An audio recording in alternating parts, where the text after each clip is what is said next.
Cyber risk and compliance automation is finally here. Legacy GRC systems cannot support the powerful, real-time automation and oversight that organizations require to take risks that matter to succeed. CyberSync continuous control automation ingests data from the IT GRC stack to update controls against regulatory requirements and risks in real time, delivering insights and visibility. See how members of the Fortune 500 are saving millions annually by visiting securityweekly.com/cybersane.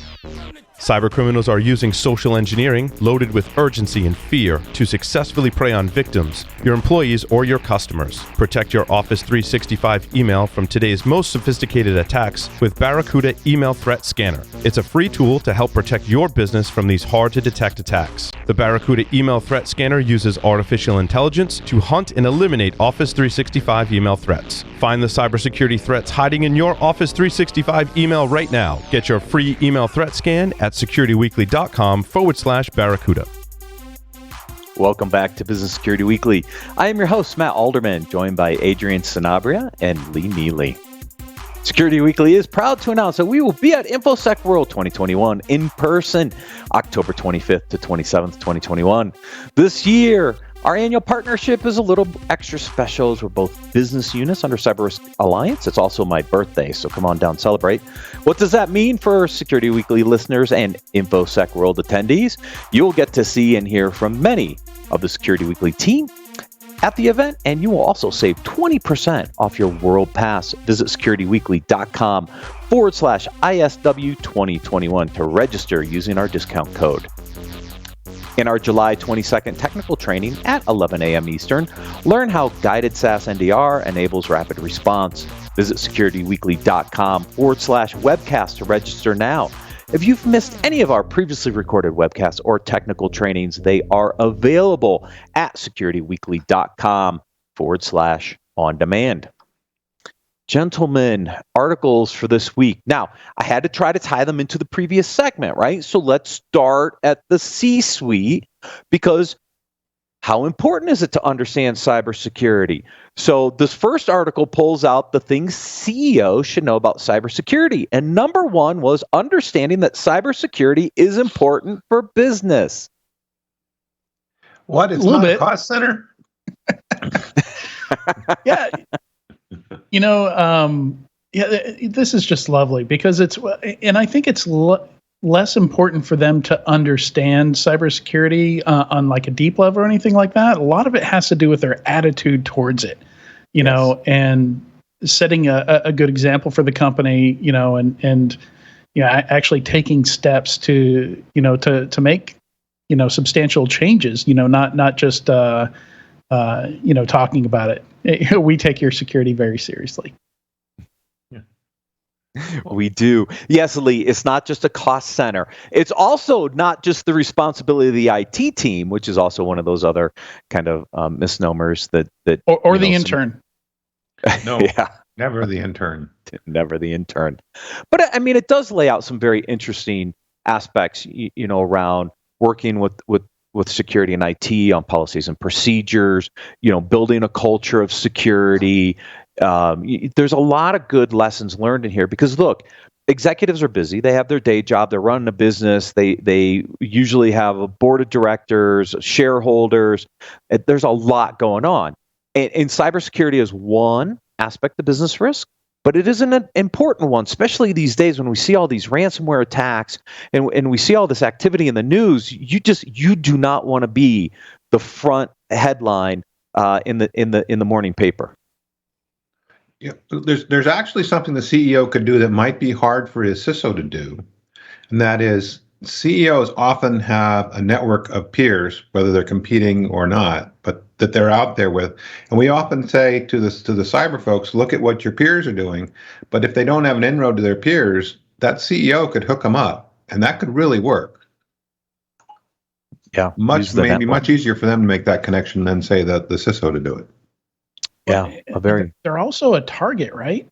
Mm-hmm. Like CEOs tend to be a bigger target than, you know, C-level folks in general, but especially the CEO. You know, so it's another excuse for them to, you know, to learn a little bit more about cybersecurity. Yeah, absolutely. This next one goes into a similar discussion. about to prevent future attacks, C-suite should learn cybersecurity. Well, yeah, okay, we're there. There was a line in here that I thought was very interesting. I gotta make sure I can find it again. It talks about, not understanding necessarily the vulnerabilities, but scary Russian cyber buffer overflow, SQL injection. Nobody cares. Nobody in the boardroom gives a rat's ass about that stuff. I just thought it was a great line, because sometimes that's the way it's perceived, right? Is that you've got this really deep, intense cybersecurity discussion going. No, that's not what they care about. It's about business risks. It's not about, the latest vulnerability in what it's called. No one? That's it? Yeah. All right, next one. You guys are fun today. Sorry, I was looking for that line that you were just quoting. Yeah, me too. That's I was delving into the article line. looking for the line. And also I was trying to figure out if this is a different Scripps or the Scripps that was headquartered here in Knoxville. I don't know. It's Scripps Health. No, never mind. It's Scripps Health. Yeah, in California. Not Discovery Channel. Right. It does go through a great discussion about that healthcare hack. I did not touch on those aspects of the article, but I think it is a good lessons learned, because one of the things that they say in that article was, to this day, Scripps never has told people what additional investments they made to prevent the next data breach. They've never said it publicly.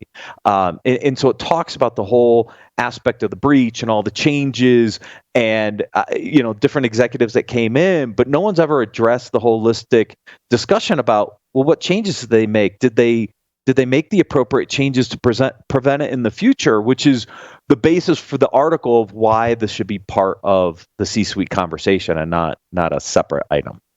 And I think a lot of that is on the CISO, though. Like a lot of the chatter I see between CISOs are them trading techniques for, getting the attention of the C-suite and getting them engaged and reporting the right things up to them. Because if you report the wrong things up to them, you start sounding like Charlie Brown's teacher after a while, and you only have limited time with them often, especially if you're not an actual C-suite CISO. If you've got several steps between you and the actual C-suite, you got to use that time wisely.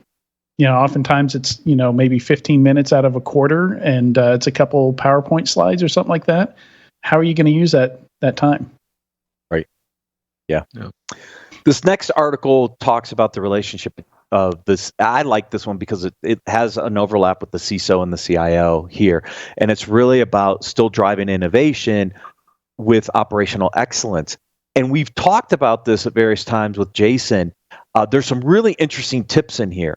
And the first one is invest once to solve multiple challenges, right? Don't think about cybersecurity and or systems in general as a bunch of little point solutions, right? If you make the right investments once and you can solve multiple challenges, now you start to get scale out of your operational environment while you're innovating. And I think sometimes we think about these things in silos and we're making little investments as point solutions, not thinking about how they solve other challenges for the organization. That's how you can balance some of these aspects. 100%. Yeah, I mean, it's one of the biggest mistakes I see in organizations is security operations. What it actually looks like is I'm going to hire a guy to take care of the SIM, and I'm going to hire, this lady to take care of the WAF, and that's the extent of their job. They come to work, they log into that one system, they maintain it, they look at alerts and stuff like that, maybe collaborate a bit with some other folks, but that's not actually doing security. You got to have that bigger picture in mind. Why do I have a SIM? How does that fit into operational processes? How can we make these processes more efficient and, surface more useful, actionable threats, stuff like that. And that was the second point, embrace automation around targeted processes. Now, notice it said targeted processes.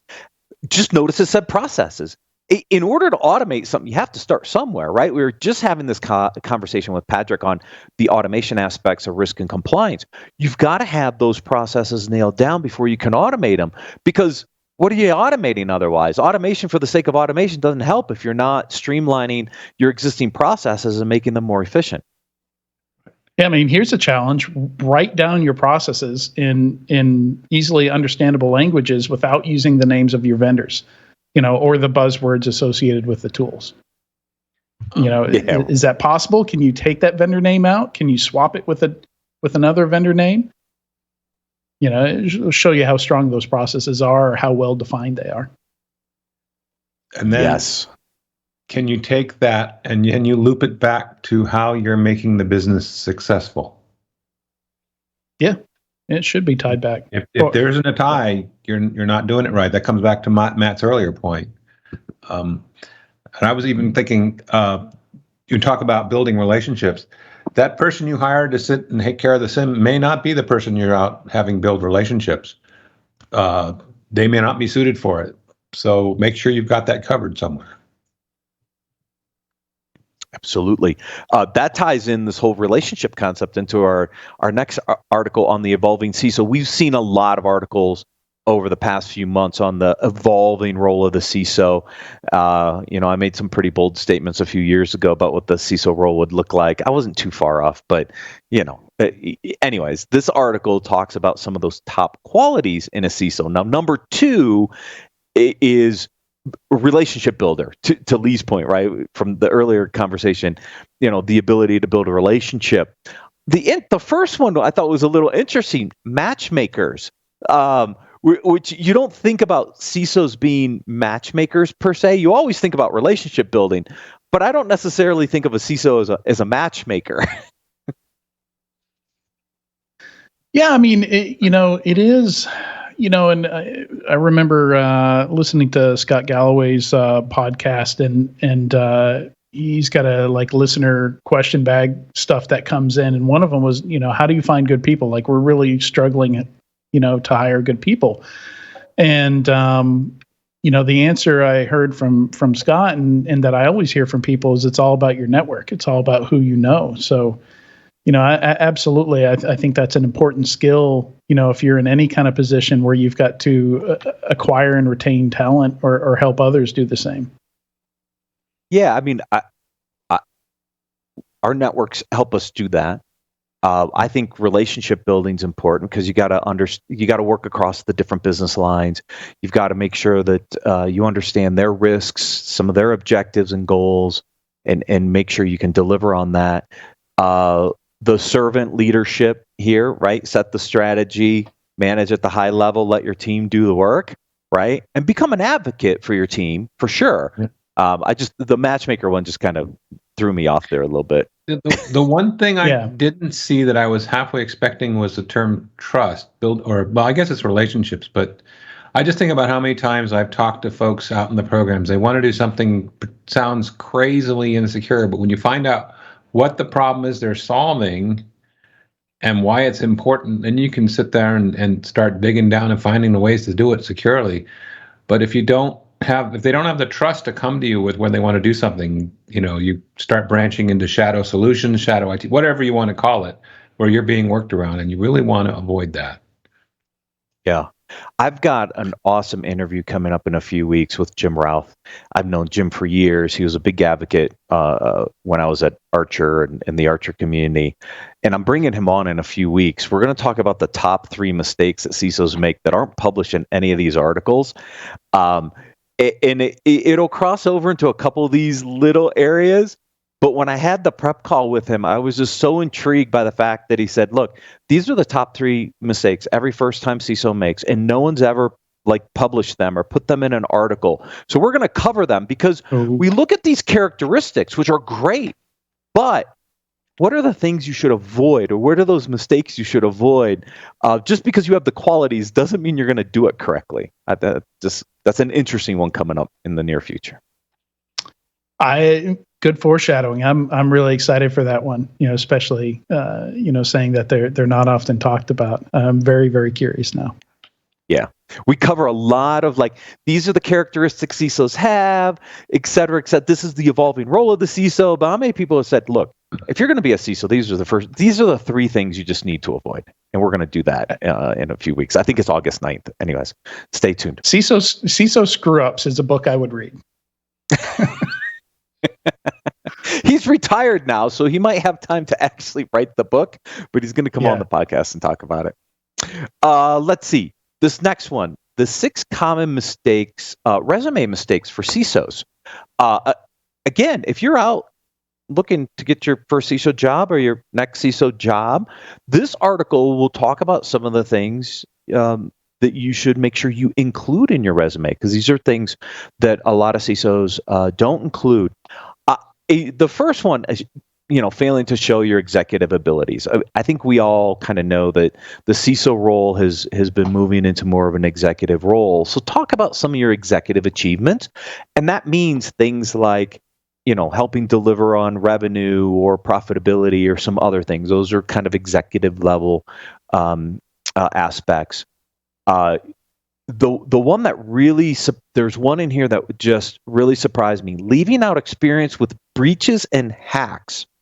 Now, some CISOs may think that that's a turnoff, and that if you have experience with a breach or a hack, therefore maybe you weren't a very good CISO.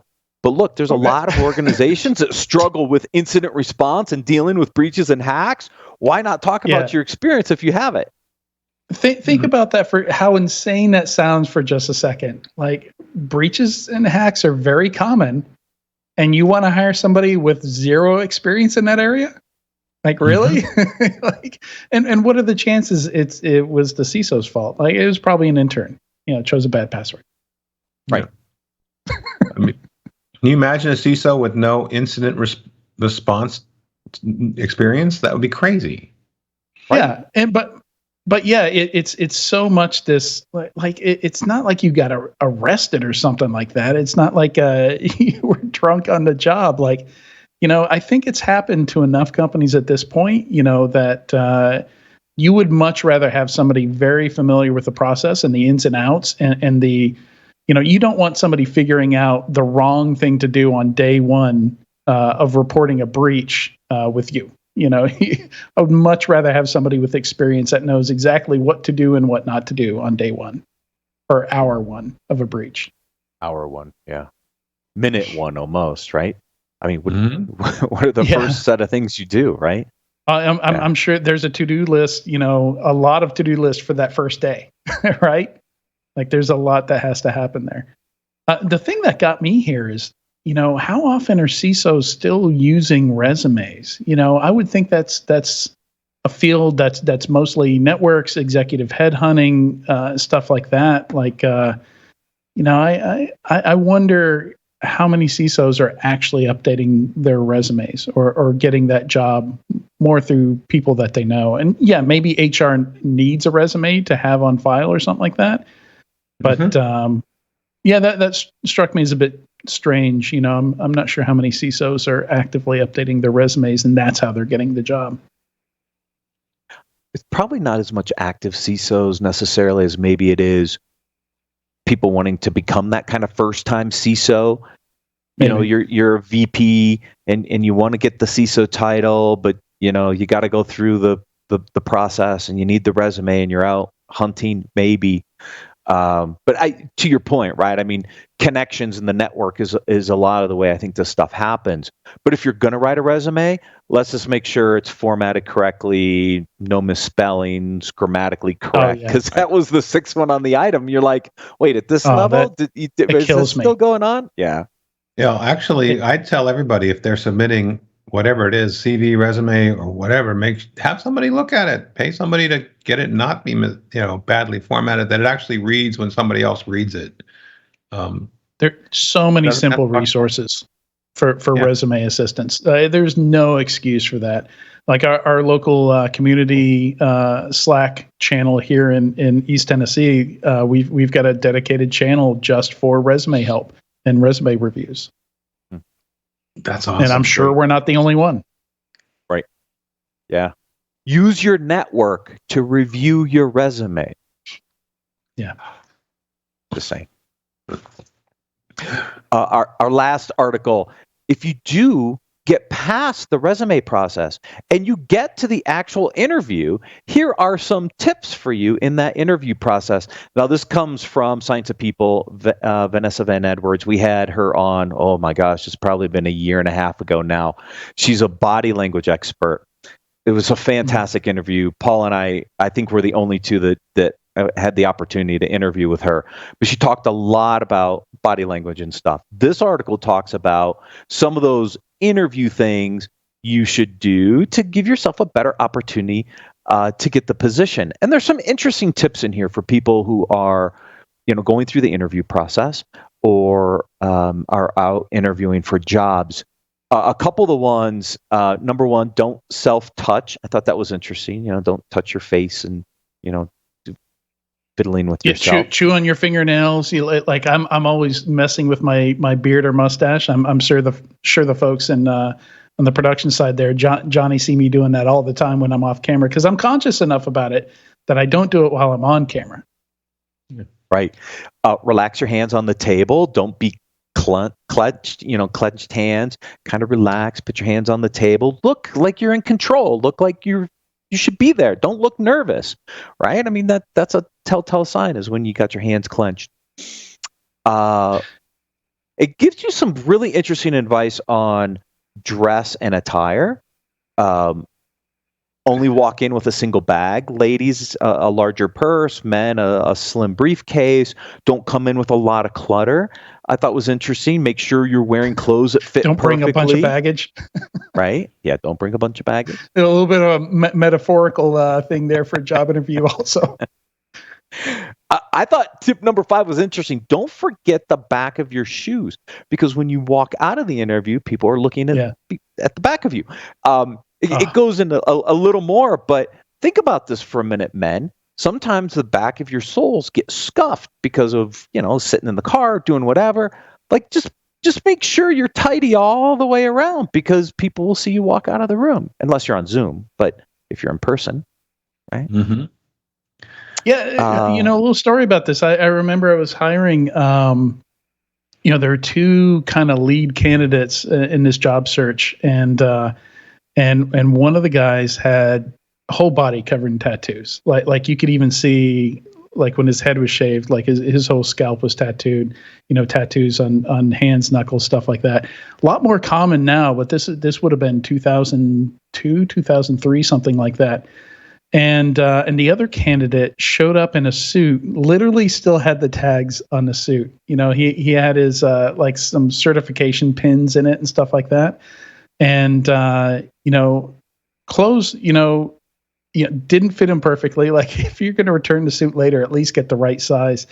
And it just extended to his manner as well. Like he'd interrupt me to correct me on things when I was asking him questions. Just so many red flags, and it was he would have been really easy to get hired. And it took me weeks of fighting to get the guy with the tattoos hired because management just couldn't get past how he looked. And he's still there. Yeah, he's still working there. That's great. Well, it's really about marketing yourself, the entire package, not just what's on that paper or how you answer the questions. It's the rest of the deal as well. Exactly. Yeah. Right. And these are the easy things. These are the things like you've got all the time to prepare. Like you shouldn't get any of this wrong.